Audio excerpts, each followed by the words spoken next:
মমতা থেকে মোদি, শাহ থেকে অভিষেক, গত এক মাস ধরে ভোটের বাংলায় প্রচারের ঝড়। ভয় আউট, ভরসা ইন, বিজেপিকে ভোট দিন। যতই করো হামলা, আবার জিতবে বাংলা। ভোটের দিন হবে বদলা, গণতন্ত্রে ভোট দিয়ে আবার জিতবে বাংলা। भवानीपुर वालों, पूरे बंगाल में परिवर्तन करने आपके हाथ में है। एक एक सीट कर जीतेंगे, 170 सीट तक जाएंगे, तब परिवर्तन होगा, ठीक है ना?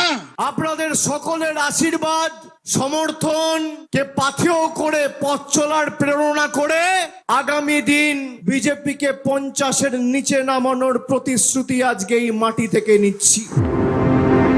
বৈশাখ মাস, কাল বৈশাখীর মাস, ভোটের মাস, প্রচারের মাস, প্রচারে ঝড়।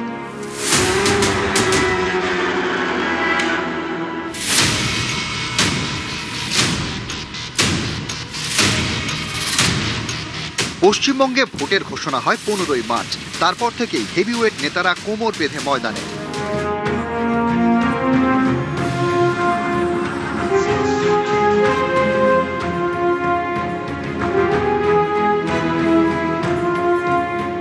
নরেন্দ্র মোদী পশ্চিমবঙ্গে প্রথম নির্বাচনী সভা করেন 5ই এপ্রিল কোচবিহারে।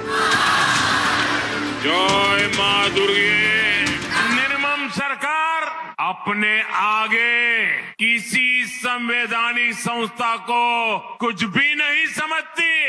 पूरे देश ने देखा है कैसे मालदा में न्यायिक अधिकारियों को बंधक बनाकर रखा गया। ये कैसी सरकार है, ये कैसी व्यवस्था है जहां जज और संविधान की प्रक्रिया भी सुरक्षित नहीं है। तो बंगाल की आम जनता की सुरक्षा की उम्मीद इन लोगों से कैसे की जाए? हर कोई देख रहा है कि टीएमसी बंगाल में कानून व्यवस्था का जनाजा निकालने पर तुली है। এরপর নরেন্দ্র মোদীর লাগাতার কর্মসূচি।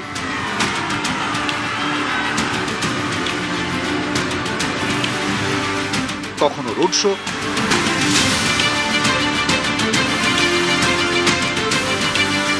কখনো গঙ্গার বুকে নৌকায়, কখনো আবার ঝালমুড়ির দোকানে।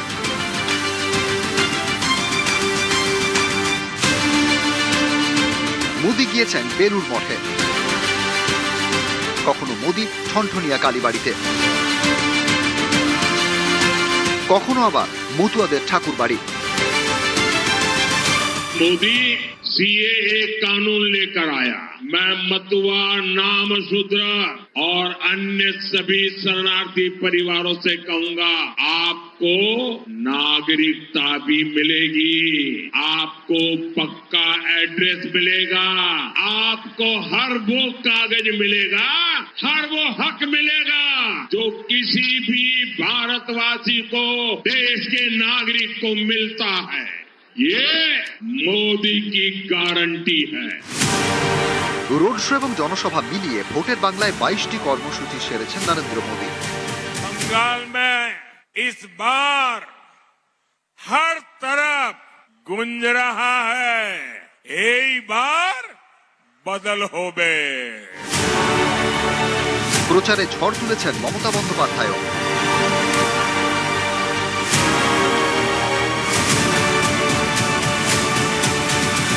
চ্যালেঞ্জ জানাচ্ছি, ক্ষমতা থাকলে এইখানে দাঁড়িয়ে মিটিং করে এই যাদের নাম কেটেছে তাদের সাথে দেখা করে কথা বলুন।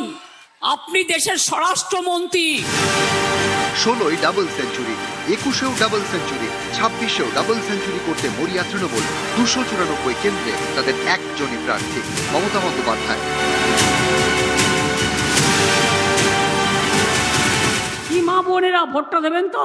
ভুলে যান কে আপনার প্রার্থী, মনে রাখবেন আমি আপনার প্রার্থী সব জায়গায়। মঞ্চ থেকে প্রতিপক্ষকে আক্রমণ তো আছেই, তার সঙ্গে র্যালি।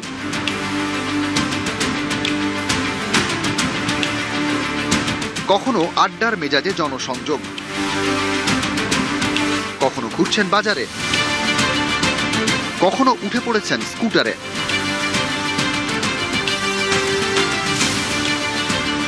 আর যখন তিনি মঞ্চে তখন তিনি রণংদেহী। আমি এখনো চিফ মিনিস্টার আছি, আগামী দিনও মানুষের আশীর্বাদ শুভেচ্ছায় দোয়ায় থাকবো, তোমার দিল্লি সরকার বদলে দেবো। উত্তরবঙ্গ থেকে দক্ষিণবঙ্গ প্রচারে বেরিয়ে চষে ফেলেছেন মমতা। করেছেন 22টি মিছিল, 90টি জনসভা, 8টি জনসংযোগ কর্মসূচি, সব মিলিয়ে 120টি রাজনৈতিক কর্মসূচি। ভোটের বাংলায় চুটিয়ে প্রচার করেছেন অমিত শাহ।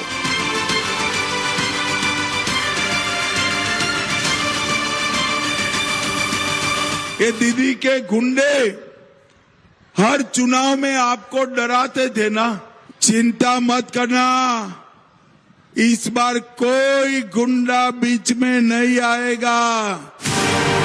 মঞ্চ থেকে ভাষণের পাশাপাশি করেছেন একাধিক রোড শো।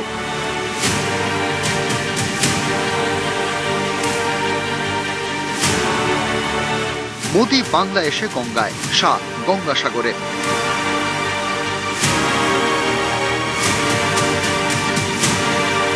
সভা এবং র্যালি মিলিয়ে পশ্চিমবঙ্গে 38টি কর্মসূচি করেছেন অমিত শাহ। মাঝে টানা প্রায় 7 দিন এ রাজ্যে ঘাঁটি গেড়ে থেকেছেন। বিজেপির মোদি শাহ, তৃণমূলের মমতা অভিষেক।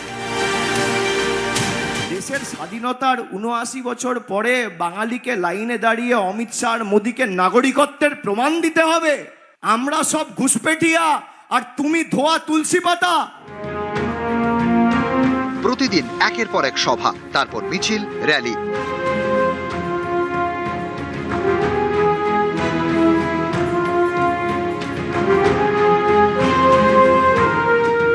ভোটের প্রচারে নেমে রাজ্য জুড়ে 88টি কর্মসূচি সেরেছেন অভিষেক বন্দ্যোপাধ্যায়। বাংলায় শেষ দফার ভোট বুধবার, প্রচার শেষ সোমবার, রেজাল্ট 4 মে। ভয় আউট, ভরসা ইন, বিজেপিকে ভোট দিন। যতই করো হামলা, আবার জিতবে বাংলা। নিউজ 18 বাংলা। গতকাল গোঘাটে আক্রান্ত তৃণমূল সাংসদ, আরামবাগের সাংসদ মিতালি বাগের গাড়ি ভাঙচুর, অভিযোগ বিজেপির বিরুদ্ধে। পাল্টা সুর চড়িয়েছে বিজেপি, গ্রেপ্তার 3 বিজেপি কর্মী।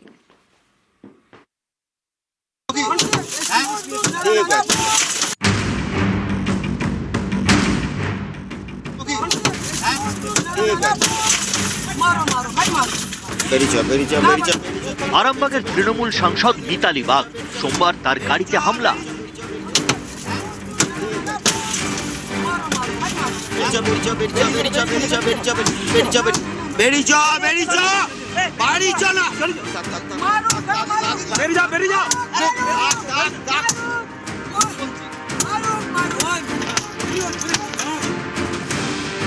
তৃণমূল সাংসদ গাড়িতে বসে খুনি হামলা।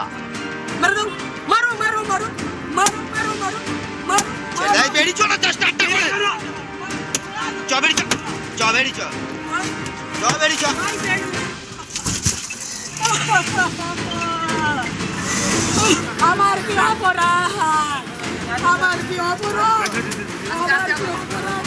আক্রান্ত তৃণমূল সাংসদকে নিয়ে যাওয়া হয় আরামবাগ মেডিকেল।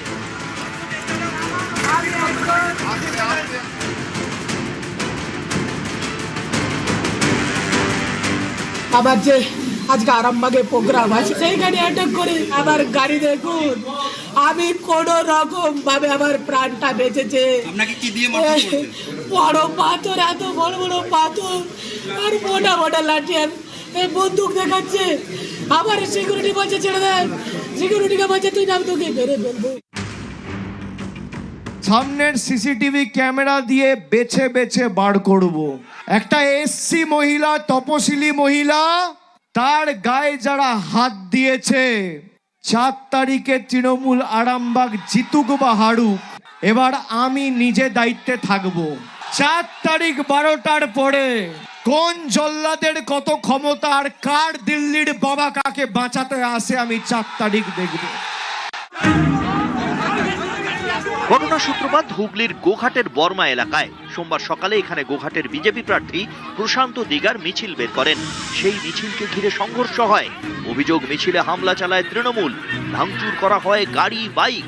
পাল্টা তৃণমূলের দাবি তারা নয়, হামলা চালিয়েছে বিজেপি। পরিস্থিতি নিয়ন্ত্রণে আনতে আসরে নামে পুলিশ ও কেন্দ্রীয় বাহিনী।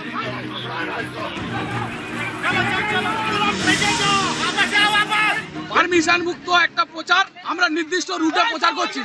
আমাদের ছেলেরা যখন বড়মা গ্রামে ঢুকে একবারে হামলা করে 7 থেকে 8টা 4 চাকাকে একবারে ভেঙে চুরমার করে দিয়েছে। এটা কি আমাদের অধিকার নয়? নির্বাচনে কি আমরা প্রচার করতে পারিনি? প্রত্যেকটা গাড়িতে লোহার রড, বাস, বোম এই সব নিয়ে আমার গ্রামে ফাটাতে ঢুকছিল। আমার নিজস্ব মাথা ফাটিয়েছে। সংঘর্ষে আহত হন দুপক্ষের বেশ কয়েকজন। বিজেপি সমর্থককে নিয়ে যাওয়া হয় গোঘাট ব্লক হাসপাতালে। সেই সময় হাসপাতালের সামনে রাস্তা দিয়ে যাচ্ছিলেন আরামবাগের তৃণমূল সাংসদ মিতালি বাগ। তখনই তার গাড়িতে হামলা।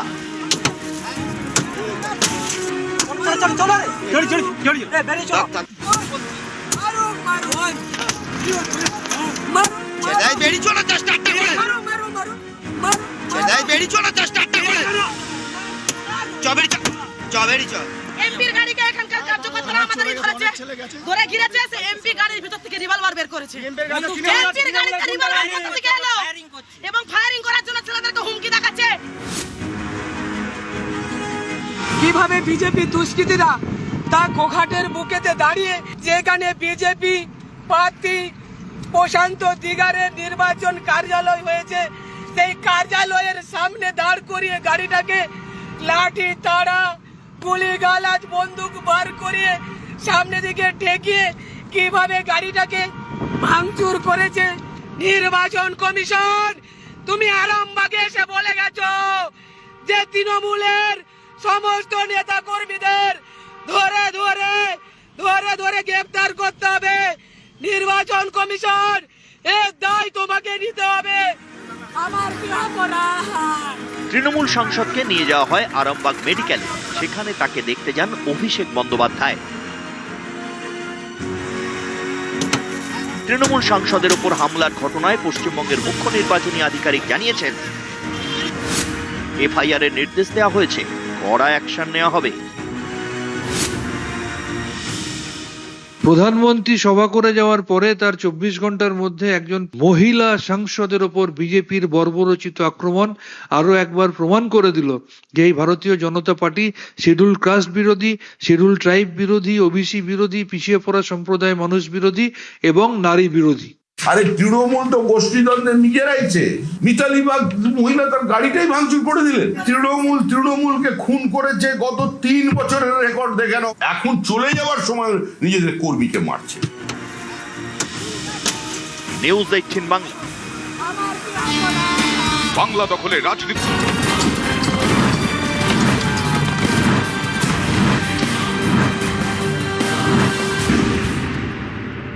ফিরলাম ব্রেকের পর। হুগলির চুচুড়ার দিকে নজর রাখবো, কারণ সেখানে ভোট কর্মীরা পৌঁছতেই তাদের মধ্যে ক্ষোভ দেখা দেয়। কিন্তু কেন, কি কারণে এই ক্ষোভ? একেবারে শেষ মুহূর্তে ভোটের ডিউটি, পোস্টাল ব্যালটের ব্যবস্থা না করার অভিযোগ রয়েছে। সোমনাথ রয়েছে, আরো বিস্তারিত জানাতে পারবে। সোমনাথ, এখন কি পরিস্থিতি? কমিশনের বিরুদ্ধে ঠিক কি অভিযোগ করছেন ভোট কর্মীরা? দেখো, তাদের আগে থেকে কোনো রকম ভাবে জানানো হয়নি। হঠাৎই কালকে তারা ডিউটি, এমনি যেখানে রেলে চাকরি করেন সেখানে তারা ডিউটি জয়েন করে নিয়েছিলেন এবং হোয়াটসঅ্যাপে রাত্রিবেলা তাদের মেসেজ আসে যে তাদের আজকে থেকে তাদের ভোটের ডিউটি রয়েছে। যারা ভোট করবে, যারা ভোট সংগ্রহ করবে, ইভিএম মেশিন সংগ্রহ করতে এসেছেন এবং ডিস্ট্রিবিউটার সেন্টারে এসেছে এইচআইটি কলেজে, তারা বলছে আমাদের কোনো ট্রেনিং হয়নি, আমরা আগেও কখনো ভোট করিনি। রেলকর্মীরা তারা বলেন যে আমরা বাড়িতে, আমাদের বাড়ি হচ্ছে হাওড়া বাগনানে তাদের বাড়ি, তারা ভোট দিতেও পারবে না গতকাল, কেন তাদের ভোট দিতে পারবে না আগামীকাল, কেননা তাদের হঠাৎ করে এই ডিউটি, ভোটের যে ডিউটি দিয়ে দেওয়া হয়েছে, তারা কোনো ট্রেনিং নেই, কি করবেন, কি ডিউটি সেটাও তারা জানেন না। সেটা তাদের যে তারা যেখানে হেলথ সেন্টার আছে সেখানে তারা জানান এবং সেখানে গিয়ে তারা বলেন যে বিষয়টা, কিন্তু তারপরেও তাদেরকে বলা হয় যে দাঁড়াতে এবং কি করবেন না, কি ডিউটি সেটা তাদেরকে জানিয়ে দেওয়া হবে। কিন্তু তাদের ট্রেনিং ছাড়া কিভাবে কি ডিউটি করবে না করবে কিছুই জানা নেই, তাই তাদের ক্ষোভ উগড়ে দেন। বেশ, আমাদের কোনো আইডিয়া নেই কি করতে হবে না করতে হবে। আজকে সকাল 8টায় রিপোর্টিং, আমরা সবাই মোটামুটি এখানে জনা 25 মতো আছে, আমরা সবাই রিপোর্টিং করেছি, কিন্তু এখানে কেউ কিছু বলতে পারছে না যে কোথায় কি রিপোর্টিং, কি ডিউটি আছে না আছে। কালকে সন্ধ্যে 7টার সময় আমরা সবাই লেটার পেয়েছি, কোনো ট্রেনিং নেই আমাদের। হাওড়া এলাকায় ভোট, আমি হাওড়া এলাকার বাসিন্দা, আমার ভোট কালকে আছে, তো এবার আমার ভোটটা কোথায় হবে? আমরা জেনেছি কাল 7টা 7:30 পর সবাই অফিস করে বাড়ি চলে যাওয়ার পর হোয়াটসঅ্যাপে মেসেজ গেছে। আমাদের কোনো প্রিপারেশন নেই, সকালে উঠে আবার বেরিয়ে চলে এসেছি যে এখানে আসতে হবে, না হলে হবে না। এখন এখানে ভোট দিতে পারবো কিনা তাও ঠিক নেই, পুরো ব্যাপারটা একটা অনিশ্চয়তার মধ্যে থাকছে। এখানে পাঠিয়েছে, এখানে যা করতে হবে তবে আমাদের সেটা করতেই হবে, কিন্তু আমাদের মেন ভোটটা, একটা যে মূল্যবান ভোট, সেই অগ্রাধিকার থেকে আমরা বঞ্চিত হচ্ছি। আমার উলুবেড়িয়া উত্তরের বিধানসভা। প্রথম দফার ভোট তো মোটের উপর শান্তিপূর্ণ হয়েছে। হ্যাঁ, তারপর কয়েক জায়গা থেকে অশান্তির খবর এসছে ভোটের পর, কিন্তু অবাধ আর শান্তিপূর্ণ ভোটেই নজর রয়েছে কমিশনের, কারণ আগামীকাল দ্বিতীয় দফার ভোট রয়েছে। আরামবাগের ছবিটা দেখাই, হুগলির আরামবাগ, সেখানে গ্রামে গ্রামে কুইক রেসপন্স টিম ঘুরছে, বুথে বুথে কেন্দ্রীয় বাহিনীর নজরদারি, সেই ছবি কিন্তু ধরা পড়ছে। যেগুলো বুথ আছে আমার সেক্টরে, আমি হচ্ছে অ্যাডিশনাল কিউআরটি 4 সেকশন, তো আমার আন্ডারে 57টা বুথ আছে। তো এনি এমার্জেন্সি নর্মালি আমি ঘুরছি, আর এনি ইমার্জেন্সি যদি কিছু হয় বা আমাকে ফোন করে, তখন আমাকে সেখানে কুইকলি যেতে হবে। যে ঘুরছেন তাতে গ্রামে কি দেখছেন? শান্তি আছে? আপাতত পিসফুল, কোনো রকম ক্যাবাস বা কিছু চোখে পড়েনি। দ্বিতীয় দফার ভোট সুনিশ্চিত করতে এবং ভোটারদের মধ্যে কনফিডেন্স বিল্ডিং করতে আরামবাগের বিভিন্ন এলাকায় এভাবেই কিউআরটি টিম ঘুরছে। আরামবাগ পুলিশ স্টেশনের কিউআরটি টিম, আমরা দেখছি যে সেই গাড়িতে জিপিএস এনেবেল রয়েছে, অর্থাৎ একেবারে যে ক্যামেরা রয়েছে ওয়েব ক্যাম, সেই ওয়েব ক্যামের মাধ্যমে এবং জিপিএসের মাধ্যমে নজরদারি চালানো হচ্ছে। এই ধরনের কিউআরটি টিমে কেন্দ্রীয় বাহিনীর সদস্য রয়েছেন এবং লোকাল পুলিশ স্টেশনের পুলিশকর্মীরাও রয়েছেন। নির্বাচন শান্তিপূর্ণ করতে নির্বাচন কমিশনের যে উদ্যোগ, তাতে এই কিউআরটি টিমের ভূমিকা রয়েছে এবং সেই জন্যই আরামবাগের বিভিন্ন জায়গায় এই ধরনের কিউআরটি টিম পরিদর্শন করছেন, নজরদারিতে রয়েছেন। ক্যামেরা রাজীব সিংয়ের সঙ্গে বিশ্বজিৎ, নিউজ 18 বাংলা। বাংলার ভোটে সাজোয়া গাড়ি, হ্যাঁ, প্রথম দফার ভোটেও দেখা গিয়েছিল, দ্বিতীয় দফার জন্য সাজোয়া গাড়ি একেবারে প্রস্তুত, সেই ছবি আপনাদের দেখাচ্ছি। এবার ভোটে সাজোয়া গাড়ি ব্যবহার করেছে কমিশন, প্রথম দফার ভোটেও করেছে, দ্বিতীয় দফার ভোটের জন্যও প্রস্তুত সাজোয়া গাড়ি। এই যে ছবিটা আপনাদের দেখাচ্ছি, এটা বর্ধমান দক্ষিণের ছবি। সাজোয়া গাড়িতে কেন্দ্রীয় বাহিনী, ভোটে অশান্তি রুখতেই সাজোয়া গাড়িতে বাহিনী, একেবারে স্পর্শকাতর এলাকা যেগুলো, সেই সব সেন্সিটিভ এলাকায় সাজোয়া গাড়িতে করেই নজরদারি।